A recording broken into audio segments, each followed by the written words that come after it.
Welcome friends, एक बार फिर से बहुत बहुत स्वागत है आपका अपने चैनल योर मेंटोर पे। तो जैसा कि आप सबको बताइए, हमारी क्लास 12th बोर्ड्स के लिए टारगेट 95 प्लस सीरीज चल रही है।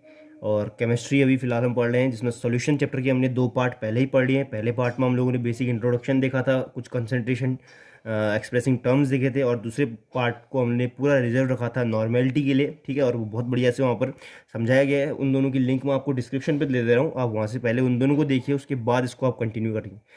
तो यार, अगर मैं आपको बता दूं, अगर आप चैनल पे नए हैं, अभी तक आप हमारी फैमिली को आपने अभी तक ज्वाइन नहीं किया है, ठीक है, तो आप चाहें तो हमारी फैमिली को ज्वाइन कर सकते हैं। हमारे यूट्यूब चैनल को सब्सक्राइब करिए, ठीक है, और बेल आइकन दबाना मत भूलिए, ताकि आगे पूरी सीरीज़ की वीडियो आपके पास उसका नोटिफिकेशन आता रहे। तो वैसे तो आज हमारा मेन अब यहाँ पर शुरू है चैप्टर, लेकिन उससे पहले एक छोटी सी चीज़ पिछली बार मिस हो गई थी, वहाँ से हम लोग शुरू करते हैं। ठीक है, बिल्कुल छोटी है, 1 मिनट की है बिल्कुल, और वो है आपकी पार्ट्स पर मिलियन। ठीक है, पार्ट्स पर मिलियन, और इसको हम लोग लिखते हैं पीपीएम। तो देखिए, पार्ट्स पर मिलियन आपका क्या होता है, कभी कभी देखिए क्या होता है, जो सॉल्यूट है उसकी जो अमाउंट है किसी भी पर्टिकुलर सॉल्वेंट में, वो इतना कम होता है कि आप उसको मोलैरिटी, नॉर्मेलिटी या मोल फ्रैक्शन, इनके टर्म्स में आप अगर एक्सप्रेस करने में लग गए तो बिल्कुल बहुत ही नेग्लिजिबल वैल्यू आएगी। तो उसको अगर हम एक्सप्रेस करना चाहते हैं तो उसको पार्ट्स पर मिलियन की मदद वहाँ पर ली जाती है। और इसका फॉर्मूला होता है आपका मास ऑफ सॉल्यूट, ध्यान से देखिएगा, अपॉन मास ऑफ सॉल्यूशन, यानी कि टोटल सॉल्यूशन का मास, इंटू 10⁶, यानी कि उसको 1 मिलियन से आप इंटू कर देंगे, इसीलिए उसको कहते हैं पार्ट्स पर मिलियन। कहने का मतलब है कि 1 मिलियन में उसका एक पार्ट, इसे हम पार्ट्स पर मिलियन बोलेंगे। अगर पार्ट्स पर मिलियन में अगर आपकी इसकी वैल्यू आ रही है आपकी 8, तो मतलब ये है कि 1 मिलियन में उसके 8 पार्ट हैं। और इस फॉर्मूले को आप ऐसे भी लिख सकते हैं, पार्ट्स पर million equal two parts of solute upon parts of solution into 10⁶, और जो भी आपका आंसर निकल के आएगा उसको आप किस में लिखेंगे, पीपीएम में लिखेंगे। ठीक है, ये आपका पार्ट्स पर मिलियन हो गया। अब हम शुरू करते हैं मेन इस चैप्टर का, और जो पहला टॉपिक है वो है हमारा सॉल्युबिलिटी। ठीक है, पहला टॉपिक हमारा क्या है, सॉल्युबिलिटी। तो सॉल्युबिलिटी में देखिए हम लोग क्या पढ़ने वाले हैं। सॉल्युबिलिटी में हम लोग पढ़ेंगे, सबसे पहले हम लिख लेते हैं सॉल्युबिलिटी आखिर होती क्या है, इसकी डेफिनेशन, फिर मैं आपको समझाऊंगा। तो ये होती है आपकी amount of solute that can be dissolved in a given amount of solvent at a particular temperature। ठीक है, तो इससे आप क्या समझ रहे हैं कि सॉल्युबिलिटी क्या है, कि आप किसी भी सॉल्वेंट में कितना मैक्सिमम अमाउंट सॉल्यूट को डिजोल्व कर सकते हैं, मतलब जिस अमाउंट तक वो डिजोल्व हो सकता है उसे हम लोग बोलेंगे सॉल्युबिलिटी उस अमाउंट को। यानी कि जैसे नमक को आप पानी में घोल रहे हैं तो आप कितना घोल सकते हैं मैक्सिमम, उसे हम लोग बोलेंगे सॉल्युबिलिटी। ठीक है, और एक पर्टिकुलर टेम्परेचर आपको दिया होना चाहिए वहाँ पर। तो ये हमारा टर्म हो गया सॉल्युबिलिटी। अब सॉल्युबिलिटी के अंडर हम डिफरेंट तरह की सॉल्युबिलिटी पढ़ते हैं। जैसे हम पढ़ते हैं solubility of a solid in a liquid. तो ऐसे करते करते जो आती हैं उसको आप खुद पढ़ सकते हैं, क्योंकि बहुत बेसिक है। आप बुक से खुद ही, जो भी आपके बुक है उससे पढ़ लीजिए। जो हमारा सबसे इंपॉर्टेंट है वो आपको यहाँ पर पढ़ाऊंगा, ज़्यादा टाइम आपका नहीं लेना चाहता, इसलिए जो एक्स्ट्रा चीज़ें हैं वो आप खुद भी पढ़ सकते हैं। लेकिन जो इंपॉर्टेंट है, जो आपको समझ में आने में दिक्कत हो सकती है, वो मैं यहाँ पर आपको पढ़ाऊंगा। तो वो है आपका solubility of gas in a liquid. ठीक है, सॉल्युबिलिटी आपको समझ में आ गई। कुछ भी आपको एक भी चीज़ समझ में नहीं आ रही है तो कमेंट बॉक्स में आप लिख सकते हैं, मैं आपको अगली वीडियो में वो समझाने की पूरी कोशिश करूंगा। तो solubility of gas in a liquid कहने का मतलब है कि अब अगर आपने लिक्विड लिया और उसमें आप किसी गैस को डिजोल्व कर रहे हैं, तो उसमें हम लोग देखते हैं कि क्या है। तो इसको बताने के लिए एक हेनरी जो साइंटिस्ट थे, उन्होंने एक लॉ दिया, जिनको नाम दिया हेनरी लॉ। ठीक है, solubility of gas in a liquid, यानी कि गैस को अगर हम लिक्विड में घोलेंगे, डिजोल्व करेंगे, उसके लिए जो हमारा लॉ आता है वो हेनरी लॉ है, जो क्या बोलता है कि एट अ पर्टिकुलर टेम्परेचर या एट अ कांस्टेंट टेम्परेचर पे solubility of a gas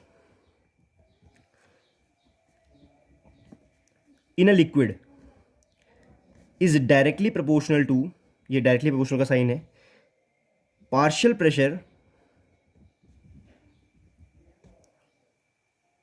pressure of that gas above liquid. ठीक है, लिक्विड के अबव जितना प्रेशर एक गैस अप्लाई करेगी किसी भी लिक्विड सरफेस पे, उतना ही ज़्यादा वो गैस घुलेगी। इसको तो आप खुद ही इमेजिन कर सकते हैं, इस चीज़ को आप फील कर सकते हैं कि यार जितना ज़्यादा गैस का प्रेशर होगा लिक्विड सरफेस के ऊपर, उतना ही ज़्यादा तो वो डिजोल्व होगी। ये तो बिल्कुल बेसिक बात उन्होंने बोल दी। ठीक है, और इसमें एक और चीज़ जो उन्होंने बोली, वो उन्होंने बोला कि यार जो ये सॉल्युबिलिटी है, ये सॉल्युबिलिटी क्या होता है? सॉल्युबिलिटी कंसंट्रेशन ही तो है एक हिसाब से, जो हम बोलते हैं कि किसी भी कितना सॉल्यूट किसी भी सॉल्वेंट में प्रेजेंट है, वही तो सॉल्युबिलिटी है। तो आपको कंसंट्रेशन एक्सप्रेसिंग टर्म्स मैंने आपको मोलैरिटी, मोलैलिटी, मोल फ्रैक्शन बताए थे, तो उन्होंने यहाँ पर सॉल्युबिलिटी एक्सप्रेसिंग टर्म एज उन्होंने क्या ले लिया? मोल फ्रैक्शन लिया, और उन्होंने सॉल्युबिलिटी की जगह मोल फ्रैक्शन लिख के बोला कि जो partial pressure of gas above liquid है वो डायरेक्टली प्रोपोर्शनल होगा मोल फ्रैक्शन ऑफ सल्यूट के, या मोल फ्रैक्शन ऑफ गैस जो कि लिक्विड में डिजॉल्व है ना। तो फिर उन्होंने क्या किया, इसको उन्होंने लिख दिया P इक्वल टू के एच इंटू एक्स ए। और ऐसा क्यों लिखा? क्योंकि यहाँ पर जो प्रोपोर्शनलिटी का साइन है, अगर हम उसको हटाना चाहते हैं तो यहाँ पर एक कांस्टेंट टर्म आएगा, और इस कांस्टेंट टर्म को हम लोगों ने नाम दिया है हेनरी कांस्टेंट।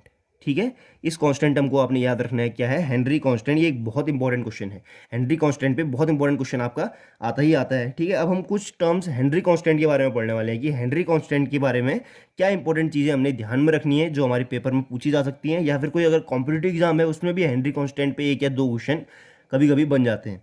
तो हेनरी कांस्टेंट के बारे में सबसे पहली चीज़ तो आपने ये याद रखनी है कि at same temperature different gases have different value of Henry constant. Henry constant को हम एच सी लिख लेते हैं। यानी कि अगर कोई पर्टिकुलर आप सेम टेम्परेचर ले रहे हैं, तो अगर हम सोचा जाए, तो अगर हम सोचेंगे यार कि एक सेम टेम्परेचर अगर हम लें तो दो गैसेस का हेनरी कांस्टेंट की वैल्यू तो सेम ही होनी चाहिए कि कांस्टेंट है वो। लेकिन नहीं, अगर दो अलग अलग गैस हैं तो उनके लिए एक सेम पर्टिकुलर टेम्परेचर पे हेनरी कांस्टेंट की जो वैल्यू होती है वो अलग अलग होती है। ठीक है, और इसका क्या रिजल्ट निकल रहा है? इसका मतलब क्या है? कि इसका मतलब है कि टेम्परेचर पे कोई डिपेंडेंसी नहीं है उसकी। जो हेनरी कांस्टेंट की डिपेंडेंसी है वो टेम्परेचर पे बिल्कुल नहीं है। हेनरी कांस्टेंट टोटली किस पे डिपेंड करता है? हेनरी कांस्टेंट टोटली डिपेंड करता है नेचर ऑफ गैस पे। यानी कि गैस का नेचर कैसा है, टोटली उस पर डिपेंड करेगा किसकी वैल्यू? हेनरी कांस्टेंट की वैल्यू। दूसरी एक और बात हमारे पास आती है इससे, एक और बात ये आती है कि जो हेनरी कांस्टेंट होता है, जो हेनरी कांस्टेंट है के एच, उसकी जो वैल्यू है वो इन्वर्सली प्रोपोर्शनल होती है सॉल्युबिलिटी की, है ना। कि जितना ज़्यादा हेनरी कांस्टेंट होगा किसी भी गैस के लिए, उतनी ही कम उसकी सॉल्युबिलिटी होगी। ठीक है, ध्यान में रखना, जितना ज़्यादा किसी भी गैस का हेनरी कांस्टेंट होगा उतनी ही कम उसकी सॉल्युबिलिटी होगी। तो ये दो चीज़ें आप लोगों ने याद रखनी है इसमें। ठीक है, हेनरी कांस्टेंट के बारे में जो बहुत इंपॉर्टेंट है। अब इसमें आता है कि dependency of solubility on temperature. ठीक है, dependency of solubility on temperature, तो हम इसको यहाँ पर लिख लेते हैं कि अगर आप खुद इमेजिन करिए कि अगर आप टेम्परेचर किसी भी वहाँ पर जो आपने टेम्परेचर लिया है उसको अगर आप इंक्रीज़ कर देंगे, अगर आप टेम्परेचर को बढ़ा देंगे, तो सॉल्युबिलिटी यार कम होगी या ज़्यादा होगी? जो डिजोल्यूशन हो रहा है गैस का वो ज़्यादा होगा, कम होगा? वो कम हो जाएगा, क्योंकि मॉलिक्यूल्स इधर उधर, अगर आप टेम्परेचर बढ़ाएंगे तो थर्मल उनकी जो एनर्जी है वो बढ़ेगी और मॉलिक्यूल इधर उधर भागने लग जाएंगे, यानी कि सॉल्युबिलिटी उनकी कम हो जाएगी। यानी कि टेम्परेचर जो है वो भी आपका इन्वर्सली प्रोपोर्शनल है सॉल्युबिलिटी के। ठीक है, ये चीज़ भी आपने यहाँ पर ध्यान में रखनी है। ठीक है, तो आज के लेक्चर के लिए इतना काफ़ी है। ठीक है, क्योंकि हम लोग छोटे लेक्चर से भरोसा रखते हैं, है ना। 2 लेक्चर आपके पहले हो गए, तीसरा लेक्चर ये है। अगले लेक्चर में हम और भी इससे इंपॉर्टेंट टॉपिक पढ़ने वाले हैं। तो ठीक है, तब तक आप चैनल को सब्सक्राइब करिए, बेल आइकन दबाइए, जो आज पढ़ाया है उसको रिवाइज करिए, कुछ भी समझ में नहीं आया कमेंट बॉक्स में कमेंट कर लीजिए। ठीक है, थैंक यू।